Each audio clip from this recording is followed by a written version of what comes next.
வணக்கம், welcome to the channel recipes desk. இன்றைக்கி நம்ம புதினா டீ எப்படி செய்கிறதுன்னு பார்ப்போம். இது ரொம்பவே குயிக்காக செய்யக்கூடிய ஒரு டீ ரெசிபி, ரொம்பவே ரிஃப்ரெஷிங்காக இருக்கும். ஃபர்ஸ்ட் இது செய்கிறதுக்கு என்னென்ன பொருட்கள் தேவைன்னு பார்த்துட்டு எப்படி செய்கிறது அப்படின்றது இந்த வீடியோவில் பார்க்கலாம். அதுக்கு முன்னால் இந்த ரெசிபீஸ் டெஸ்க் சேனலை நீங்கள் சப்ஸ்கிரைப் பண்ண அப்படின்னா red colour subscribe button click பண்ணிட்டு பக்கத்தில் இருக்கிற பெல் ஐக்கான் ப்ரெஸ் பண்ணிக்கோங்க. அப்போ தான் இனிமேல் போடுற வீடியோஸ் எல்லாமே உங்களுக்கு உடனுக்குடன் கிடைக்கும். அதேமாதிரி மிஸ் பண்ணாமல் இன்ஸ்டண்ட்டாக பார்க்க முடியும். இப்போ இந்த டிஷ் செய்கிறதுக்கு என்னென்ன பொருட்கள் தேவைன்னு பார்த்துடலாம். இதுக்கு தேவையான பொருட்கள் 2 கப் தண்ணி, 1/2 டீஸ்பூன் டீ தூள், 1 கை நிறைய புதினா, 2 டீஸ்பூன் சர்க்கரை, ஒரு சின்ன துண்டு இஞ்சி.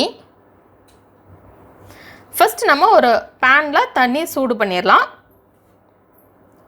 இது 2 பேத்துக்கு செய்யக்கூடிய டீ அளவு. உங்களுக்கு கூடுதலாக வேணும் அப்படின்னா நீங்கள் கூடுதலாக செஞ்சுக்கலாம்.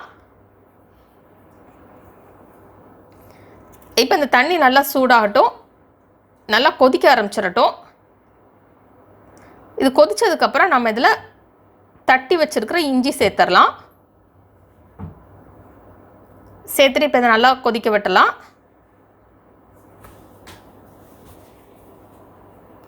நெக்ஸ்ட் இதில் டீ தூள் சேர்த்து கொதிக்க விட்டலாம்.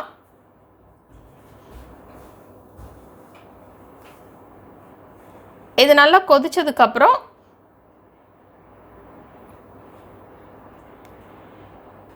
இதில் நம்ம கழுவி வச்சிருக்கிற புதினா இலைகள் சேர்த்துடலாம். புதினா இலைகள் சேர்த்துட்டு இது நல்லா கொதிக்க விட்டலாம். புதினாவோட கலர்லாம் சேஞ்ச் ஆகணும், அது வரைக்கும் நம்ம இதை கொதிக்க விட்டலாம்.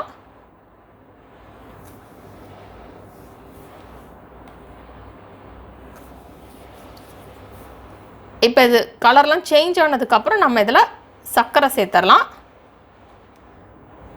இப்போ இதை கொதிக்க விட்டுறலாம். சர்க்கரைலாம் நல்லா கரைஞ்சதுக்கப்புறம் நம்ம இதை ஆஃப் பண்ணிடலாம். நல்லா இனிப்பாக வேணும் அப்படின்னா நீங்கள் கூடுதலாக கொஞ்சம் சர்க்கரை சேர்த்துக்கோங்க. இப்போ நம்ம இதை ஃபில்டர் பண்ணிடலாம். இது சூடாக குடிக்கிறதுக்கு ரொம்பவே நல்லாயிருக்கும்.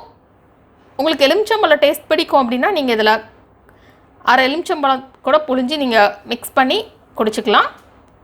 இப்போ நமக்கு சுவையான புதினா டீ ரெடி.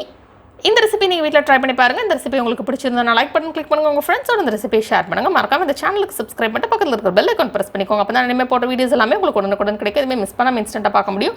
இந்த ரெசிபி பார்த்ததுக்கு ரொம்ப நன்றி. தொடர்ந்து இந்த சேனலோட இணைந்தீர்கள். புதிய ரெசிபிகளுக்காக இந்த ரெசிபியை ட்ரை பண்ணிட்டு கீழே கமெண்ட்ஸ் பாக்ஸில் எப்படி இருக்குன்னு மறக்காம சொல்லுங்கள்.